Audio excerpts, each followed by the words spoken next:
Hey, Boston. Thanks for taking the time today. We'll get started here with Josh and then Martin. Hey, Boston, man, you got a security guard next to you? One-man army. And I appreciate it. First, I gotta ask you, man, what was your phone looking like when you got back to the locker room? After that play, did you have a bunch of I guess messages and texts after that touchdown? Yeah, man. I've it's been a blessing, man, with as many people as I've had in my corner throughout this process, man. From the very jump, I've had a bunch of people supporting me. So, man, I'm very thankful and grateful to have the amount of people that have been supporting me up to this point. Is real cool. And if I could follow up on that same play, could you walk us through what you were thinking in that moment? Did you know that he was gonna attempt to make a tackle right there? Is that what kind of made you juke the other way? And just walk us your thought process on that touchdown? Well, I'll actually take it back even further, and it's just kudos to Coach Sirianni and Coach Jamal and Coach Shane, because I actually in the previous preseason game I actually busted on that same route. My path was off just by maybe a yard or so, and I wasn't able to get the ball, and so they corrected it, and Coach Nick has always just been real detail oriented about the details and the fundamentals, and at this level it's all about inches, you know what I mean? And so literally it made the difference between not getting the ball at all and scoring a touchdown. So I mean, it was just being on the right track, being on the right path so that, Joe could make his throw, and then from there instincts just took over. Appreciate you. Go ahead, Martin, and then John McMullen. Hey, Boston. I'm sure football is probably secondary to you right now with what's going on in Louisiana, and I was kind of wondering if you've heard from your family, if they're all safe, if everyone's okay. Yeah, everybody's good. My mom was able to go to some family in Texas. My dad's side of the family kind of stayed put. I've been communicating with them. Me and my girlfriend have been communicating with them, and their power is out. But there are a lot of people in South Louisiana that are going to be without power. There's obviously damage that's been done, but in the hot summer months, down there in Louisiana, it's just a different breed. I mean, it's like a sauna, and so there's definitely going to be a lot of negative factors playing into at the aftermath of what's happening. So my heart goes out, to my state, to everyone involved, our family in New Orleans as well. So, just hate to see it. Yeah, and if I could follow up, I mean, I imagine you're probably old enough to remember Katrina and everything. I mean, did this bring back a lot of, bad type of memories and thoughts of that? Yeah, I mean, I was, back in '09, man, it was crazy, man. It was absolutely crazy. I just remember, our power going out, and just how long our power was out, and not really having access to food after a while. Again, having family down in New Orleans, people trying to get out.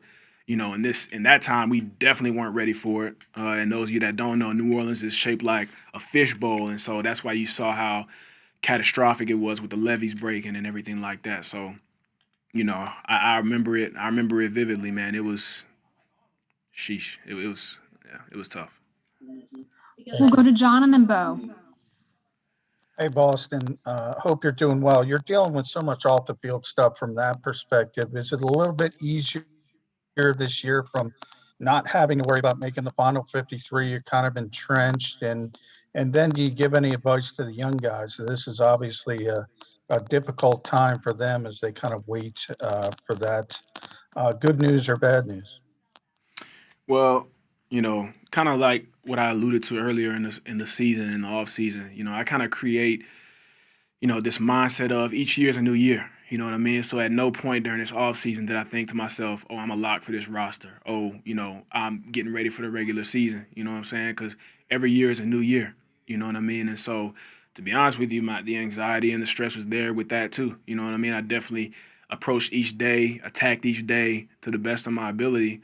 But I mean, most definitely, I've been in that situation twice, And honestly, I feel like, I've been in that situation plenty of times, and that's even, I mean, before the league, being a walk on, it's just always been this mindset of, having that small margin of error, and I really feel like it prepared me for this level.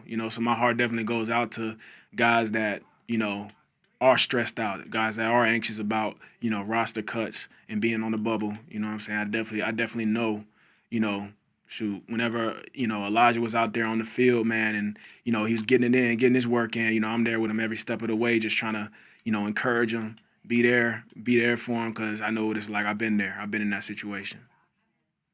All right, we have time for 2 more, and then we have Miles Sanders on deck. So go ahead, Bo, and then Rob. Hey, Boston, I've asked a lot of guys this, but now that you have watched all of training camp, if you had to pick one guy on the team who's going to have a big season, who would you say? I would say Josh Sweat. Why is that? Josh Sweat. I've never seen someone that big get off the ball, as quickly as he has, and just being able to see him, continue to grind, work his craft each year. We had this little drill last year and the year before that where we would work get-offs on punt return.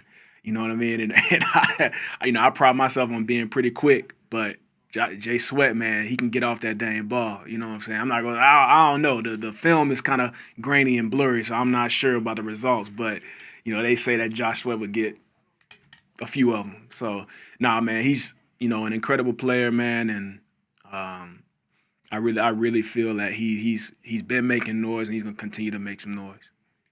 Thank you. Go ahead, Rob.